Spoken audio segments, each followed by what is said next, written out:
One two three.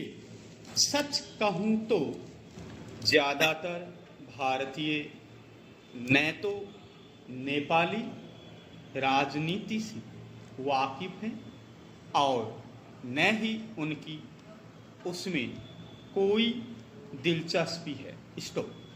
Nepal के बारे में कई स्टीरियोटाइप प्रचलित हैं कि वहाँ के लोग सौम्य, शांतिप्रिय और खुशहाल होते हैं, सद्भाव से रहते हैं और आम तौर पर भारत के अच्छे दोस्त हैं। यही कारण है कि दोनों देशों के बीच खुली सीमाओं के बाद भी उनका आपस में कोई बड़ा टकराव नहीं हुआ। लेकिन इस सब के बावजूद नेपाल के युवाओं, खासकर जेनजी के उग्र विद्रोह ने वहाँ सरकार गिरा दी।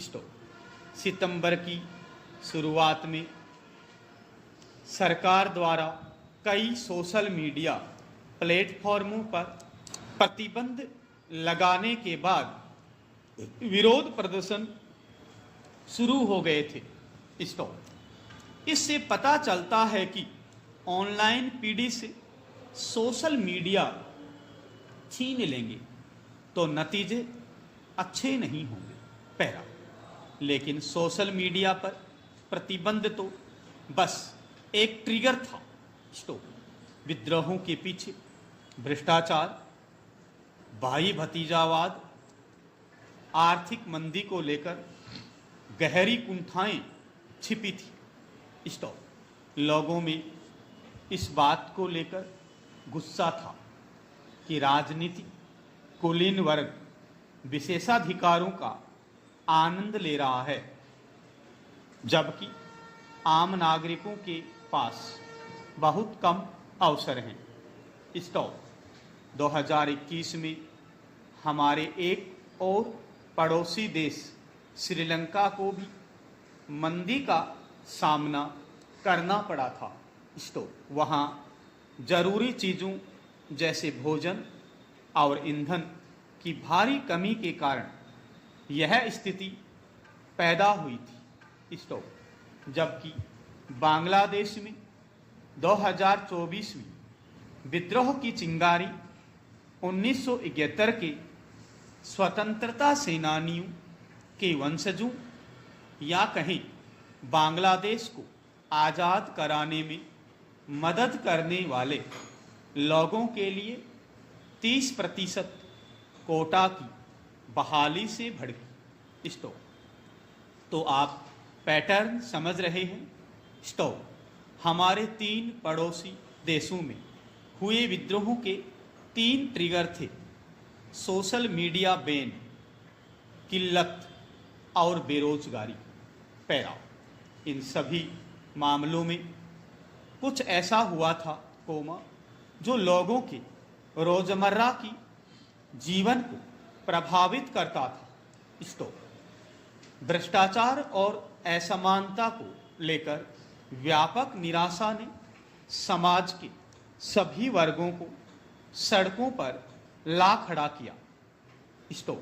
और हालांकि हम अभी नहीं जानते कि नेपाल के हालात क्या आगे मोड़ लेंगे, लेकिन इतिहास बताता है कि इस तरह के सत्ता विरोधी विद्रोह शायद ही कभी तत्काल सुधार लाते हैं।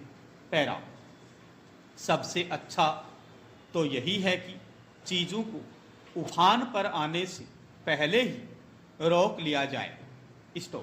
इसका मतलब है, एक तो उन तात्कालिक ट्रिगर्स को रोकना जो आंदोलनों को भड़काते हैं, और दूसरा लोगों में पनपने वाली दीर्घकालिक निराशा से भरसक बचना।